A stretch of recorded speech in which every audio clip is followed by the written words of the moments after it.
नमस्ते विद्यार्थियों, संस्कार भारती की ऑनलाइन क्लासों में आपका स्वागत है। हमारा टॉपिक चल रहा था डबल इंटीग्रल और हमने सवाल करके देखा था एक लिमिट वाला, जिसमें लिमिट नहीं दी होती है, एक डायग्राम दिया होता है। उस डायग्राम को ग्राफ पर प्लॉट करके हम उसकी लिमिट निकालते हैं और उसके बाद इंटीग्रल करते हैं। तो इस क्रम में आज आगे बढ़ते हैं, हम प्रश्नावली के कुछ और सवालों को करते हैं सॉल्व। तो प्रश्नावली का 7वें नंबर का सवाल मैंने आप लोगों को कराया था, काफ़ी टाइम खर्च हुआ था उसमें। तो अब जो सवाल होंगे थोड़ी सी मैं स्पीड उसमें पकड़ूंगा, और दूसरी बात जो जो सवाल एक दूसरे से मैच होंगे उनको मैं आपको बताऊंगा कि उनको कैसे सॉल्व करना। तो देखिए, हम ले रहे हैं प्रश्नावली का अगला सवाल। ये सवाल है 8वें नंबर का सवाल ले रहा हूं मैं। 8वें नंबर के सवाल में हमें दिया हुआ है क्षेत्र x² + y² <= 1 है, पर double integral x² y² dx dy का मान आपको ज्ञात करना है। ये सवाल आपको दिया हुआ है और डबल इंटीग्रल दिया हुआ है, लेकिन आपके पास इसकी लिमिट नहीं दी हुई है। ठीक है, सवाल की लिमिट आप लोगों को नहीं दी हुई है, तो सीधी सी बात है, लिमिट आपको निकालनी पड़ेगी और उसकी वैल्यू रखनी पड़ेगी। तो हमारे पास जो इक्वेशन दी हुई है उस इक्वेशन को हम लेते हैं और सॉल्व करते हैं। इक्वेशन है हमारे पास x² + y² <= 1। तो अभी जब मैंने आप लोगों को एक लिस्ट बनाकर दी थी, उसके आधार पर अगर चेक करें तो ये वृत्त का समीकरण निकल रहा है। देखिए, ये 1 है तो 1 का स्क्वायर इसको कर सकते हैं, यानी ये किस फॉर्म में है, x² + y² = एक स्क्वायर की फॉर्म में ये सवाल दिया हुआ है, यानी कि ये एक वृत्त का समीकरण। तो आपको सबसे पहले जो डायग्राम है उनका नॉलेज आपको होना चाहिए। तो ये वृत्त का समीकरण है, ये तो कंफर्म हो गया। अब इस समीकरण को हम ग्राफ पर प्लॉट करते हैं। ठीक है, तो ये मैंने एक ग्राफ ले लिया। ये अपना ये x अक्ष हो गया, ये -x, ये y अक्ष हो गया, और ये वाला हमारा माइनस का y पॉइंट। ठीक है, अब देखिए, ये एक वृत्त का समीकरण है और जो वृत्त बनता है वो ऐसा बनेगा, बिल्कुल गोल। ये वृत्त है, ठीक है, लेकिन ये वृत्त ये बता रहा है कि केंद्र तो इसका मूल बिंदु है। ये मैंने लिखा था, बोर्ड पर लिखकर दिया था, क्योंकि वृत्त का समीकरण ये होता है। वैसे यहाँ पर आप कोई भी ले लें, x1 ले लिया मैंने, x - x1 का स्क्वायर, y - y1 का स्क्वायर = a²। ये होता है वृत्त का समीकरण। तो यहाँ जो x1 और ये जो y1 है, ये केंद्र होते हैं, जिसकी वैल्यू यहाँ पर 0, 0 है, इसलिए ये केवल x² बना और ये y² बना। ठीक है, तो ये मूल बिंदु से जाने वाले एक वृत्त का समीकरण है, लेकिन जिसकी त्रिज्या कितनी है, जिसकी त्रिज्या यहाँ दी हुई है, इसकी त्रिज्या कितनी है, 1। इसका मतलब ये हुआ कि ये जो वृत्त बना रहा हूं और इसका ये जो केंद्र है 00, उससे जो त्रिज्या है वो 1 सेंटीमीटर है या 1 मीटर है या 1 किलोमीटर मान लें हम, 1 है, क्योंकि यहाँ पर इकाई से तो बात ही नहीं हो रही है। 1 है, यानी ये डिस्टेंस 1 है, यहां से ये डिस्टेंस भी 1 है, यहां से ये डिस्टेंस भी 1 है, यहां से ये डिस्टेंस भी 1 है, ये भी 1 है, ये भी 1 है, क्योंकि आपको पता है वृत्त की सभी त्रिज्याएं बराबर होती हैं। कहने का मतलब यह है कि आपको 1 की सीमा रखनी है, यानी वृत्त आपका ऐसा ना हो कहीं बड़ा कहीं छोटा हो जाए, 1 की सीमा रखनी। तो मैं यहाँ पर एक वृत्त बना देता हूँ, बिल्कुल गोल बनाने की कोशिश करता हूँ। ये मैंने बिल्कुल गोल बनाने की कोशिश की। ठीक है, तो देखिए, अब मैं पॉइंटों के नाम दे दूं। ये जो पॉइंट है ये तो मूल बिंदु है, तो ये तो क्या बनेगा हमारा 0, 0। ठीक है, यहां इस पॉइंट की बात करूं तो ये पॉइंट बनेगा हमारा, देखिए x अक्ष पर तो ये 1 है ना, x अक्ष पर तो 1 है, और y के लिए क्या है, 0 है, क्योंकि इस पर y = 0 होता है। ये वाला पॉइंट क्या बनेगा हमारा, x अक्ष पे 0 रहेगा और y कितना है, 1 है। इधर हमारा ये माइनस में चलेंगे, तो इनको लेने की हमें आवश्यकता नहीं है वैसे, क्योंकि हमें तो केवल लिमिट निकालनी है। तो ये हमारा एक वृत्त बन गया। ठीक है, इसके 4 पार्ट हो गए। इसके 4 पार्ट हो गए। अब मैं इसमें से एक पार्ट ले लेता हूँ। ये पार्ट ले लिया, मान लीजिए मैंने ये वाला पार्ट लिया, फर्स्ट पार्ट। ये फर्स्ट है, ये सेकंड है, ये थर्ड है और ये फोर्थ। तो मैं इसमें से जो पार्ट ले रहा हूँ कौन सा वाला ले रहा हूँ? फर्स्ट वाला ले रहा हूँ, ठीक है। अब इस फर्स्ट पार्ट में मैं क्या करूँ? पिछले की तरह एक पट्टी काट देते हैं। ये मैंने एक पट्टी काटी, ये मैंने एक पट्टी काटी, इसको मैंने ऐसा डिजाइन किया, ठीक है। अब इस पे हम ग्राफ बनाने की थोड़ी सी कोशिश करते हैं। तो देखो जरा, मैं इस हिस्सों को छुपा देता हूँ। ये जो हिस्से मैंने बाकी के जो 3 हिस्से दिए हैं इनको मैं हटा देता हूँ। ये मान लीजिए मैंने इन हिस्सों को हटा दिया ताकि मैं वैल्यू रख पाऊँ। ये मैंने इसका एक हिस्सा ले लिया और बाकी हिस्सों को मैंने हटा दिया। तो देखिए ये हिस्सा हमारे पास, ये डायग्राम ऐसा प्राप्त हुआ। अब गौर से देखिए, ये तो मूल बिंदु है डबल जीरो, मैं इसको यहाँ लिख देता हूँ। ये डबल जीरो आपका मूल बिंदु। अच्छा, ये एक्स अक्ष है, ये एक्स अक्ष है। तो आपको पता है कि एक्स अक्ष पर y की वैल्यू कितनी होती है? y की वैल्यू 0 होती है। और y अक्ष जो होता है उस पर x की वैल्यू कितनी होती है? 0 होती है। तो ये मैंने x की वैल्यू लिख दी 0, ठीक है। यहाँ अब देखिए ये किसका हिस्सा है? ये तो वृत्त आ रहा था, ये वृत्त था, ये ऐसे राउंड होकर ऐसे राउंड करके मैंने ऐसे राउंड कर दिया था, ये वृत्त बन गया था। यानी ये जो घुमा हुआ वक्र है ये किसका है? वृत्त का है, वृत्त। और वृत्त का जो फॉर्मूला है वो हमारे पास जो दिया है x² y = 1 दिया, लेस देन इक्वल टू रखना है, यानी 1 के बराबर या फिर 1 से छोटा। तो ये वृत्त का समीकरण है x² + y² = 1। और यहां से अगर y² निकाल दिया जाए तो ये आएगा 1 - x²। क्या आएगा? y² की अगर वैल्यू निकाल दी जाए तो क्या आएगी? 1 - x²। और अगर y की वैल्यू निकाल दी जाए तो ये आएगी ±1 - x²। ये मैंने एक तरह से लिमिट निकालने की कोशिश की है, ठीक है।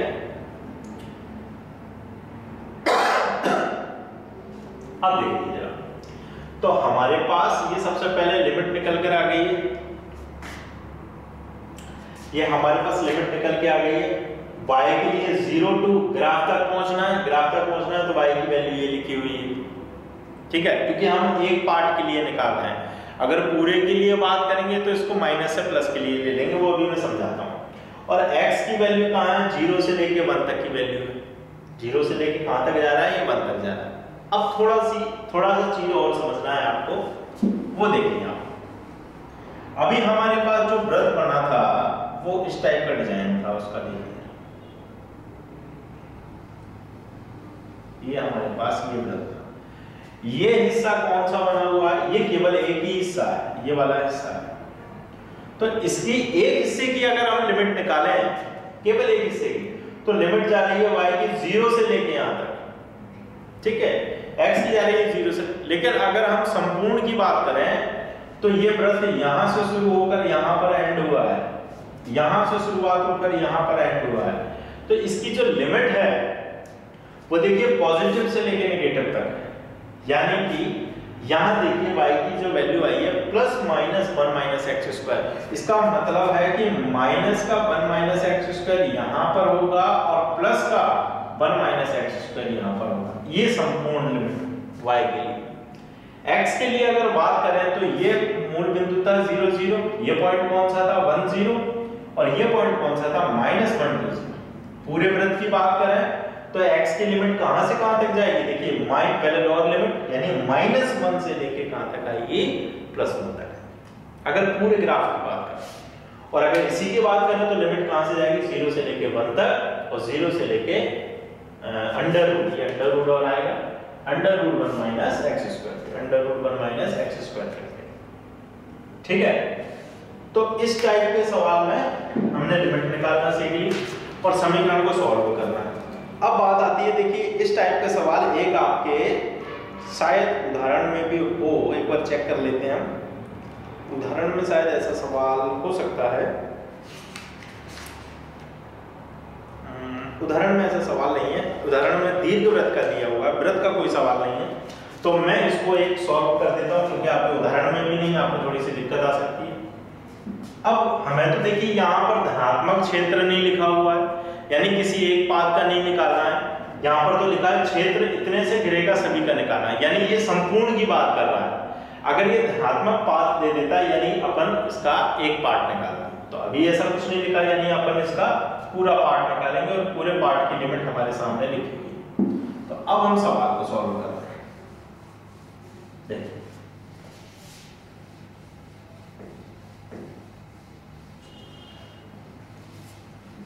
तो हमारे पास अब सवाल क्या है, हमारे पास है double integral x square y square dx and dy, और इनकी जो लिमिट है वो क्या है, x की लिमिट अभी हमने निकाली थी, या आप शॉर्ट तरीके से भी इसकी लिमिट निकाल सकते हैं। देखिए कैसे, इक्वल टू 1, यहां से आप लिमिट निकाल सकते हैं। कैसे निकालते हैं वो देखिए, या y की वैल्यू 0 रख दीजिए, क्या लिख दीजिए, सभी सवाल आप यहां से लिमिट निकाल सकते हैं, लेकिन ग्राफ से आप करेंगे तभी आपको पूरे नंबर मिलेंगे, नहीं तो मार्क्स आपके कट जाएंगे। यहाँ केवल लिमिट को चेक करने का तरीका आप निकाल सकते हैं। जैसे देखिए ये समीकरण जो दिया है और उसमें y की जगह अगर मैं 0 पुट कर दूं तो देखिए ये पूरा पद 0 हो जाएगा, तो बचेगा क्या, x स्क्वायर इक्वल टू क्या बचेगा, 1 बचेगा, और x की वैल्यू अगर मैं निकालूं तो ये आएगी प्लस माइनस 1, यानी कि x की लिमिट क्या आई, -1 से लेके प्लस के 1 तक आएगी। ये भी लिमिट निकालने का एक तरीका है। अब बात करते हैं y की लिमिट, तो y की लिमिट तो y के लिए इसको सॉल्व कर दें पहले, तो y स्क्वायर इक्वल टू क्या आएगा, 1 माइनस x स्क्वायर आएगा, y निकालूं अकेला y तो plus minus under root 1 minus x square आएगा, तो ये y की लिमिट आ गई।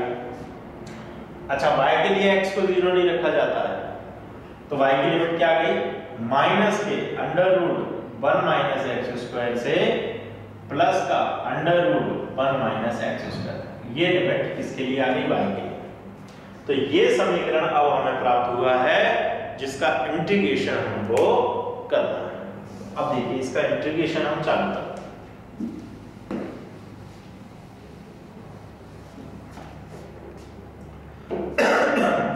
देखिए सबसे पहले किसके लिए सॉल्व करेंगे, dy के लिए सॉल्व करेंगे, लेकिन उससे पहले कुछ प्रॉपर्टीज हम लोगों ने पढ़ रखी है इंटीग्रल की, वो ये थी कि अगर यहाँ पर कोई फंक्शन है f(x) dx और लिमिट -a टू a है, ये 12th क्लास का मटेरियल है, तो इसको हम 0 टू a कर सकते हैं और 2 बाहर निकालना हमें पड़ेगा, और ये बन जाएगा f(x) dx। ये कंडीशन बन सकती है कि 2 को हम बाहर कर दें, 0 टू a कर दें, और बनेगा क्या, f(x) dx। तो वो की वही ट्रिक हम इसमें अप्लाई कर रहे हैं, यहाँ डबल इंटीग्रल लिखा है, तो देखिए इसको 2 बाहर निकालकर और इसका 2 बाहर निकालकर, यानी हम कितना बाहर निकाल दें, 4 बाहर निकाल दें, और लिमिट को क्या बना दें, 0 टू 1 और 0 to under root 1 minus x square, positive वाला, और अंदर हमारा सवाल क्या चल रहा है, x square y square dx dy। हमने क्या किया, सबसे पहले तो लिमिटों को चेंज कर दिया। आप अगर एक साथ नहीं करना चाहते तो बारी बारी से कर सकते हैं, ठीक है, करना तो आपको पड़ेगा ट्यूटर, तो मैंने दोनों को ही एक साथ चेंज कर दिया और एक उसको सिंपल फॉर्म में बना दिया ताकि हमें कैलकुलेशन करने में ज्यादा दिक्कत नहीं आए। अब हम इसका थोड़ा सा कैलकुलेशन करते हैं। 4 कैसे जमाएंगे, पहले वाली लिमिट बाहर रहेगी 0 टू 1, उसके बाद हम ब्रैकेट लगाते थे, दूसरी लिमिट लेते हैं 0 to under root 1 minus x square y square, और किसको लेंगे साथ में, dy, क्योंकि y के रिस्पेक्ट में हम पहले कर रहे हैं, और ये dx को हम कहां कर देंगे, इस dx को हम पीछे कर देंगे, ठीक है। अब ये ऊपर से मैं साफ कर देता हूं, तो इसका कैलकुलेशन हम करें।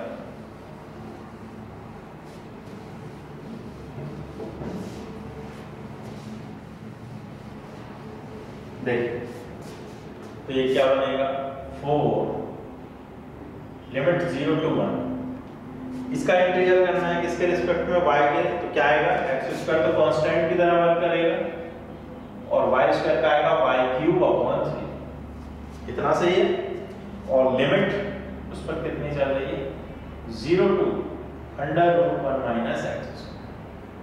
और पीछे क्या चल रहा है हमारे पास, dx चल रहा है, तो dx को हमने वैसे ही छोड़ दिया। ठीक है, चलो आगे 4 0 to 1 लिमिट रखते हैं, x² तो वैसे ही रहेगा। अब y³ लिखा हुआ है, यानी 1 - x² की पावर, ये 1/2 है, ये 3 है, यानी 3/2 आएगी। और नीचे क्या रहेगा 3, और यहाँ पर आपका क्या चलेगा, ये dx है। ठीक है, एक बार फिर से चेक कर लें। हमारे पास y² था, x² y² की हमने इंटीग्रल कर दिया, तो आया y³/3। √1 - x² हमने लिमिट पुट कर दी, तो 1 देखें इसको एक बार यहाँ चेक कर लेते हैं। y³ हमें लिखना है √1 - x² y की जगह पर उसकी पावर क्यूब। ये अंडर का मतलब 1/2 होता है, तो 1 - x² की पावर कितनी हो गई, 3/2। अब इस इंटीग्रल को सॉल्व करना। इस इंटीग्रल को सॉल्व करने के लिए आप गौर से देखें, ये तो कोई फॉर्मूला नहीं अप्लाई हो रहा, यानी हम x की जगह पर कोई वैल्यू पुट करें। तो x की जगह पर हम क्या पुट करें, तो यहाँ देखिए मैं x की जगह क्या पुट कर रहा हूँ, sin थीटा। क्यों पुट कर रहे हैं, क्योंकि यहाँ देख के ही पता चल जाना चाहिए, माइनस आता है तो sin थीटा या cos थीटा में से कुछ पुट किया जाता है, प्लस आ जाता है तो tan थीटा यहाँ पर पुट किया जाता है। तो माना x = हमने क्या मान लिया, sin थीटा। तो इसका क्या करना पड़ेगा, डिफरेंशिएशन। तो ये क्या आएगा, dx sin थीटा का करोगे तो cos theta and d theta. तो देखिए सवाल हमारा क्या रूप लेगा, सबसे पहले तो लिमिट बदलेगी, लिमिट चेंज होगी। लिमिट चेंज करते हैं जब भी कुछ मानते हैं, तो लिमिट चेंज करते हैं, x की जगह पर 0 रख दो, तो sin में 0 कितने की वैल्यू होती है, 0 की होती है, sin 0 हो गया। अब 1 पुट कर दो, तो sin में 1 कितने की वैल्यू होती है, 90 की वैल्यू होती है, 90 यानी कि π/2। तो ये हमने π/2 कर दिया। ठीक है, यहाँ तक भाई कैलकुलेशन में जो 12th में पढ़ते हैं। अब यहाँ देखिए x² है, तो x² यानी हमारे पास क्या बनेगा, sin² थीटा बनेगा x²। 1 - x² है, तो ये 1 - sin² थीटा बनेगा। और उसकी पावर कितनी है, 3/2 है, मैंने वैसे ही छोड़ दी। अपॉन में 3 है, इसको भी वैसे ही छोड़ दिया। dx है, तो dx की जगह पर आपको क्या लिखना पड़ेगा, cos थीटा और d थीटा। ये वैल्यू हम लोगों ने पुट कर दी। ठीक है, x की जगह वो वैल्यू पुट कर। इसको अब और कैलकुलेशन करते हैं। देखिए ये 4 है, और ये जो 3 है नीचे का, ये यहाँ आ गया, 4/3 बन गया। लिमिट चल रही है 0 to π/2। ठीक है, अब थोड़ा सा कैलकुलेशन करते हैं। ये तो बन गया हमारा sin² थीटा। 1 - sin² थीटा क्या बनेगा, 1 - sin² थीटा बनेगा cos² थीटा। उसकी पावर कितनी चल रही है, 3/2 चल रही है। आगे क्या चल रहा है, cos थीटा चल रहा है, और क्या चल रहा है, और d थीटा चल रहा है। तो आगे कैलकुलेशन और सॉल्व कर दी। 1 - sin² थीटा क्या बन गया, cos² थीटा, ये cos थीटा और d थीटा। आगे देखिए, तो ये क्या बनेगा हमारे पास, 4/3 लिमिट आपकी है 0 to π/2 sin² थीटा। यहाँ देखिए ये 2 से 2 कैंसिल हो जाएगा, तो cos की पावर कितनी रहेगी, क्यूब थीटा। और एक cos हमारा अलग से चला रहा है, cos थीटा और d थीटा। तो ये बना हमारे पास 4/3 √0 to π/2। इसको हम हटा देते हैं।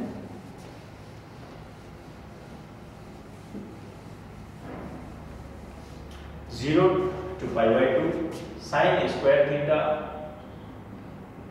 और cos की पावर कितनी हो गई है, 4 थीटा।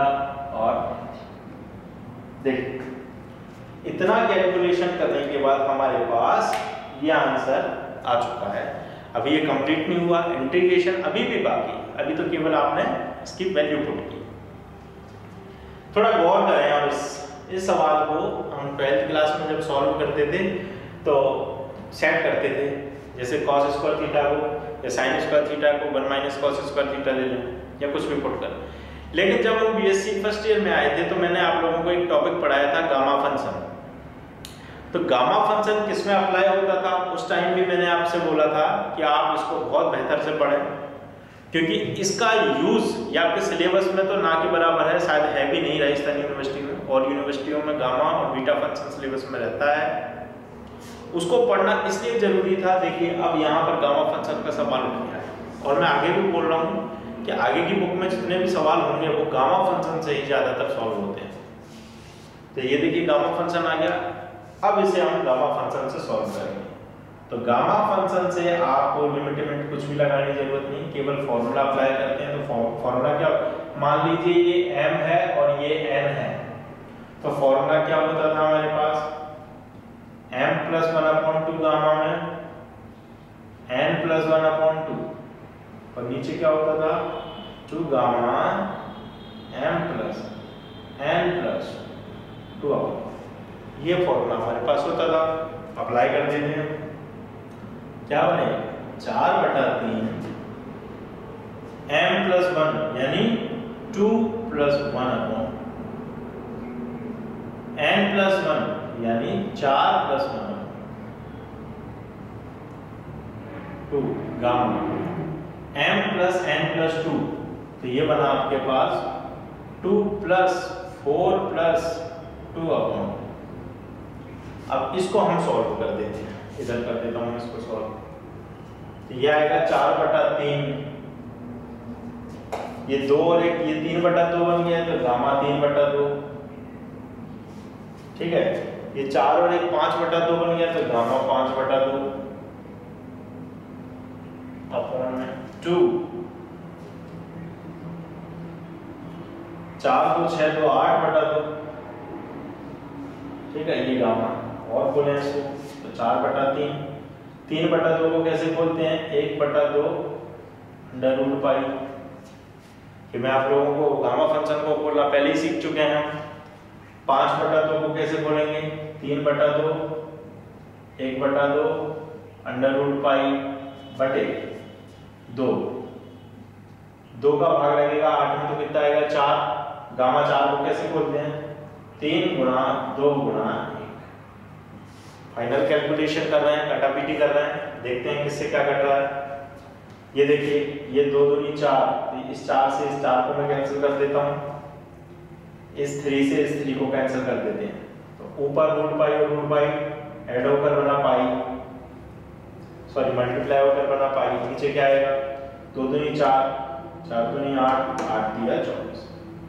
तो आपका जो आंसर निकल कर आ रहा है वो निकल कर आ रहा है π/24।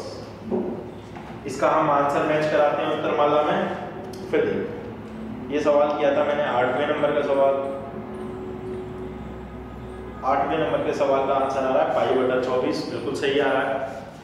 तो देखा आप लोगों ने कि किस तरीके से हमने वृत्त का एक सवाल दिया था जिसकी लिमिट हमने बनाई, लिमिट बनाकर हमने लिमिट की वैल्यू पुट कर दी और उसको कैलकुलेट कर दिया।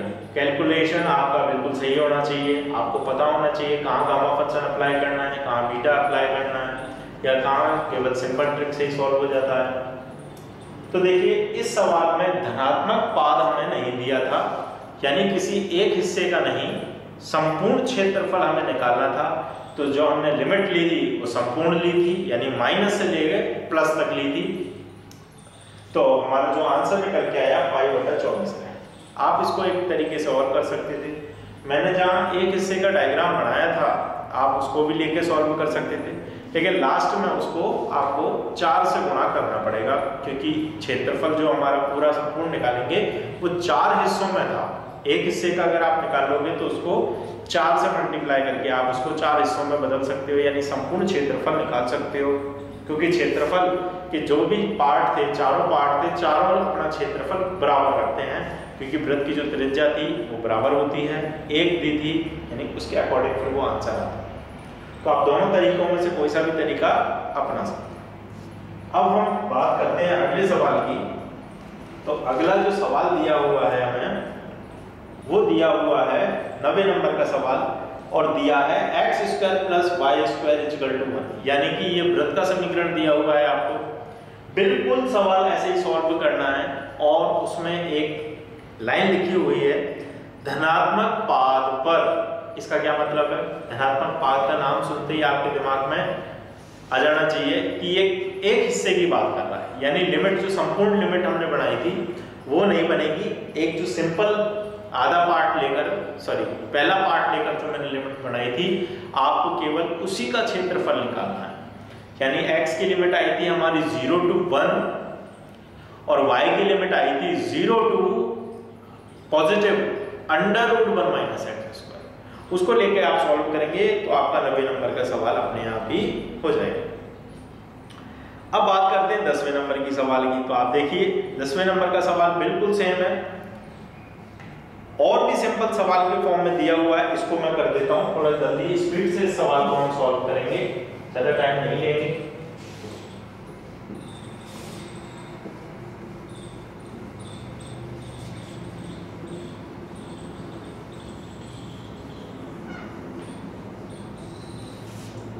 ये है हमारा 10वें नंबर का सवाल।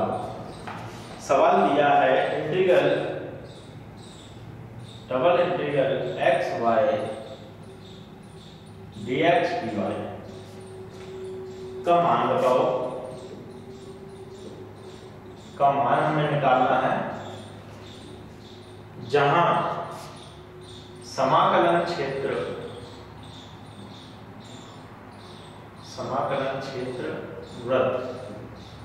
वृत्त दिया है X square plus Y square is equal to A square का धनात्मक पाद है, का धनात्मक पाद।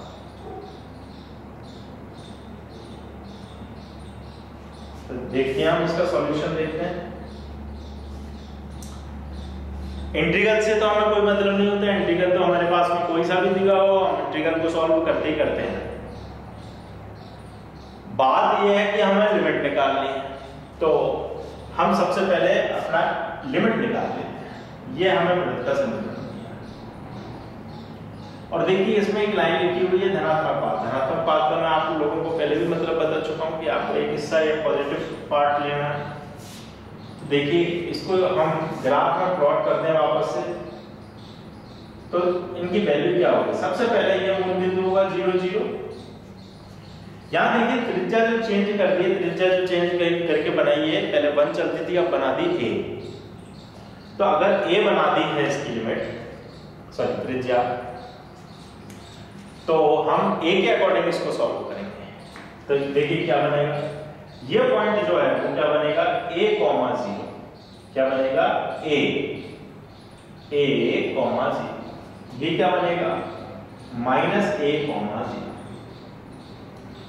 ठीक है, ये क्या बनेगा 0, a और ये क्या बनेगा 0, -। ये जो चारों पार्ट है हमें तो धनात्मक पाद निकालना है, उसको देखिए। तो सबसे पहले अपना वृत्त बनाना है। ये हमारा वही वृत्त स्टार्ट हुआ, इस पॉइंट को टच करता हुआ ऐसा गोल, ये हमारा वृत्त बनेगा। ये टच हो रहा है, मेरे से थोड़ा गोल नहीं बना, आप लोग बिल्कुल बनाएं जब बिल्कुल गोल बनाएं, ठीक है। तो ये गोल वृत्त हमने बिल्कुल बना लिया है और इसके धनात्मक पाद की बात करें तो मैं इसके बाकी के हिस्से को साफ कर देता हूं। कौन सा हिस्सा? इस हिस्से को मैं साफ कर देता हूं, इसको ले लेते। इस पार्ट को मैंने ले लिया। ये कौन सा बिंदु था 0 0 था, ये बिंदु कौन सा है a to 0। ये x अक्ष है तो y 0 होता है, ये y अक्ष है तो x की वैल्यू यहाँ पर 0 होती है। और ये हमारा जो है वृत्त का समीकरण है, यहाँ से हम y की स्क्वायर की वैल्यू निकाल देते हैं। यहाँ से देखो y स्क्वायर निकालोगे तो क्या आएगा a square minus x square और y निकालोगे तो क्या आएगा plus minus √ a square minus x square. Minus वाला तो नीचे पहुंच गया तो पॉजिटिव वाला बचा, तो ये आ गया y √a स्क्वायर माइनस, ये वैल्यू यहाँ पर निकल कर आ रही है। और एक समांतर पट्टी जो हम काटते थे, ये रही वो समांतर पट्टी जिसको हम डिजाइन करते हैं। ठीक है, तो ये हमारा ग्राफ हो गया, लिमिट निकल चुकी है। लिमिट देखते ही हम बता सकते हैं कि लिमिट इसकी क्या होगी। लिमिट देखिए, तो ये हमारा सवाल है, लिमिट इस पर लिखनी है। सवाल है एक्स वाई dx dy। सबसे पहले बात करते हैं x की लिमिट। तो यहाँ देखिए x की वैल्यू ये 0 से लेके कहाँ तक जा रही है, a तक जा रही है। तो ये तो बन गई x की लिमिट 0 से लेके a तक। y की लिमिट देखते हैं, पट्टी को देखा जाता है, y = 0, ये लिख दिया y = 0। कहाँ तक जा रही है, इस वृत्त के वक्र से टकराती है। ये वृत्त का वक्र है जिसका समीकरण क्या लिखा हुआ है, √a² - x², यानी y की वैल्यू क्या दी हुई है, a² - x²। ठीक है, ग्राफ को मिटा देते हैं और समीकरण को आप सॉल्व करते हैं। देखिए सॉल्व कर रहे हैं इसको, पहले किसके लिए सॉल्व होगा, ये dy के लिए। 0 to a, लिमिट लगाई 0 to √a² - x², x y dy मैंने अंदर लिख दिया और बाहर हम क्या कर देते हैं, dx। इस समीकरण को मिटाना, ऊपर से इसको सॉल्व करते हैं।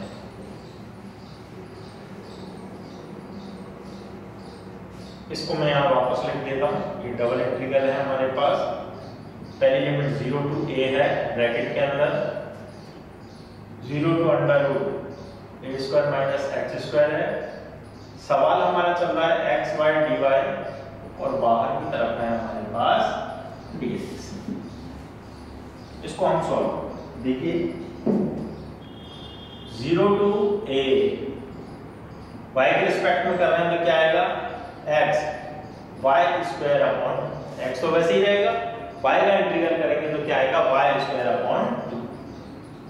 ये हो गया इंटीग्रल और लिमिट है इस पे 0 to √a² - x, और साथ में क्या चल रहा है हमारे पास, dx। लिमिट रख देते हैं, लिमिट रखोगे 1/2 तो हम बाहर कर देते हैं, लिमिट रखोगे y² तो इसका स्क्वायर हो जाएगा, तो अंदर क्या बचेगा, a² - x², और पीछे क्या चल रहा है हमारे पास, dx। ये 1/2 जो था उसको हमने क्या कर दिया, बाहर कर दिया। आगे 1/2 इंटीग्रल 0 to a, x का हम अंदर गुणा कर देते हैं, तो ये क्या बनेगा, a² x - x³। ये मैंने अंदर मल्टीप्लाई कर दिया सवाल का, और अब उसका हम क्या कर रहे हैं, इंटीग्रल कर रहे हैं। ये क्या बनेगा, इक्वल 1/2, ये जो 1/2 कांस्टेंट आया था उसको हम बाहर निकाल रहे हैं और इनका इंटीग्रल कर रहे हैं। तो देखिए ये a² तो कांस्टेंट है, तो a² हम वैसे ही छोड़ रहे हैं। x का इंटीग्रल होगा, x के रिस्पेक्ट में होगा तो क्या आएगा, x² / 2 माइनस x³ का जब इंटीग्रल करते हैं, x³ का इंटीग्रल कर रहे हैं तो हमारे पास इंटीग्रल क्या आएगा, x⁴/4। x³ का इंटीग्रल करोगे तो क्या आएगा, x⁴/4। लिमिट हमें क्या दे रखी है, 0 to a, तो ये हमारी लिमिट 0 to a। अब हम पहले अपर लिमिट को पुट कर देते हैं, उसके बाद लोअर लिमिट। तो देखिए 1/2 a² x की जगह पर क्या पुट करेंगे, a, तो ये क्या बनेगा, a² / माइनस x⁴ यानी a⁴/4 माइनस, अब लोअर लिमिट को पुट कर रहे हैं तो दोनों ही जगह कितनी वैल्यू आ रही है, निकलकर 0। 1/2 a² का a² में मल्टीप्लाई तो a⁴/2 हो गया, और ये a⁴/4। इनका हम एलसीएम ले लेते हैं, तो इनका एलसीएम लेंगे तो क्या आएगा, 4 आएगा। इसका एलसीएम लोगे तो 2 का 4 में डिवाइडेशन तो 2, तो ये आएगा 2a⁴ माइनस a⁴। तो ये आया फाइनल आंसर हमारे पास 1/2 इंटू a⁴/4, यानी a⁴/8। ये हमारा फाइनल आंसर निकल के आया।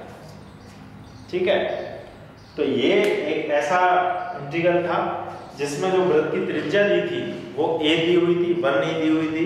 ये आपके 10th नंबर का क्वेश्चन था। इसका आंसर हम टैली कर लेते हैं। सेकंड ए का 10th नंबर का a⁴/8 बिल्कुल सही आंसर है। तो आप लोगों ने देखा कि धनात्मक पाद में क्या अंतर है और संपूर्ण क्षेत्रफल में क्या अंतर। संपूर्ण क्षेत्रफल की लिमिट भी मैं आप लोगों को बता चुका, माइनस से लेकर प्लस के टर्म्स को टच करती है। जबकि हम धनात्मक पाद की अगर बात करें तो उसके किसी एक हिस्से का आंसर हमें निकालना रहता है। उसकी लिमिट हम बड़े आराम से निकाल सकते हैं। तो लिमिटों का खेल इसमें बहुत ज्यादा है। लिमिटों का बिल्कुल आपको विशेषकर ध्यान रखना है।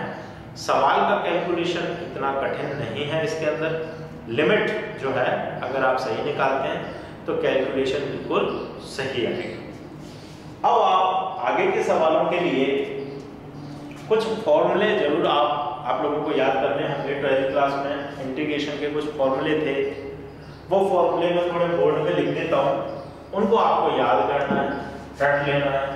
क्योंकि ये फॉर्मूले अगर आपको याद नहीं है तो आप कुछ सवालों को सॉल्व नहीं कर पाएंगे।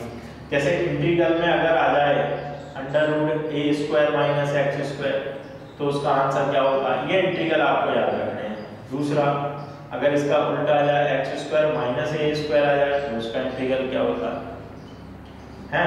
ऐसे अपॉन में आ जाए, मान लीजिए अपॉन में √a² - x² आ जाए तो उसका इंटीग्रल क्या है, अंडर रूट में x² - a² आ जाए तो उसका इंटीग्रल क्या होगा। तो इस टाइप के आपके इंटीग्रल जितने भी आपके 12th क्लास में थे, लगभग 6 या 7 थे, उनकी वैल्यू आप लोगों को बड़े ध्यान से याद करनी है। दूसरा, कुछ हमारे सिंबल भी होते थे जैसे tan इनवर्स x वाले, sin इनवर्स x वाले, है ना, तो उनको भी आपको याद रखना है। फर्स्ट सेकंड यूबी वाले भी आपको याद रखना है कि फर्स्ट सेकंड कैसे अप्लाई किया जाता है, आईलेट के फॉर्मूले से अप्लाई किया जाता है। यानी कि 12th का अगर आपको इंटीग्रेशन का नॉलेज नहीं है तो यहाँ आप कुछ भी नहीं कर सकते हैं केवल। और लिमिट का एक एक्स्ट्रा चीज इसमें यह है कि लिमिट भी आपको निकालनी पड़ती है और उसके बाद आपको इसका कैलकुलेशन करना पड़ता है। तो थोड़ा ध्यान दें, फॉर्मूलों को बिल्कुल तैयार करें। आगे के सवालों के लिए आप इन फॉर्मूलों को तो बिल्कुल याद कर लें क्योंकि ये फॉर्मूले उसके अंदर अप्लाई होंगे। अगर आप इन फॉर्मूलों को याद नहीं है तो आप लिमिट नहीं रख सकते हैं क्योंकि बिना फॉर्मूले के काम चलेगा नहीं। या फिर काफी लेंथी हो जाता है जब आप x की वैल्यू लेते हैं, जैसे a sin theta value put कर दी आपने या a cos थीटा पुट कर दी, तो लिमिट तो पहले से ही खतरनाक है, उसको और ज्यादा खतरनाक रूप मिल जाता है तो सॉल्व नहीं होता। इससे अच्छा है आप इसके फॉर्मूले याद करें और उसको डायरेक्ट सवाल में अप्लाई करें। ठीक है, आज का पीरियड हो चुका, आज के लिए इतना काफी है। अगले पीरियड में इस एक्सरसाइज को हम समाप्त करेंगे और डबल इंटीग्रेशन आपका कंप्लीट हो जाएगा कार्तीय रूप में। उसके बाद इसमें ध्रुवीय रूप आएगा। अभी हम जो पढ़ रहे हैं x और y में जो भी टर्म्स होते हैं उसको कौन सा रूप बोलते हैं, कार्तीय रूप बोलते हैं। अभी हम कार्तीय रूप में पढ़ रहे हैं, लेकिन ये जब थीटा और r की फॉर्म में चला जाएगा तब हम इसे ध्रुवीय रूप बोलने लग जाएंगे। क्या बोलने लग जाएंगे, ध्रुवीय रूप। ये रूप अब आगे चल के आएगा। अभी हम केवल कार्तीय रूप के सवालों को कर रहे हैं, यानी x y को कर रहे हैं। बाद में r और थीटा आ जाएगा। जैसे x की जगह पे तो r आएगा, y की जगह पे थीटा आएगा। जो आप dx अप्लाई करते हैं वो dr बन जाएगा, जो dy अप्लाई करते हैं वो d थीटा बन जाएगा, वो ध्रुवीय रूप कहलाएगा। ठीक है, तो ये तो फिर आगे का क्रम रहेगा। आज के लिए इतना ही, तब तक के लिए धन्यवाद।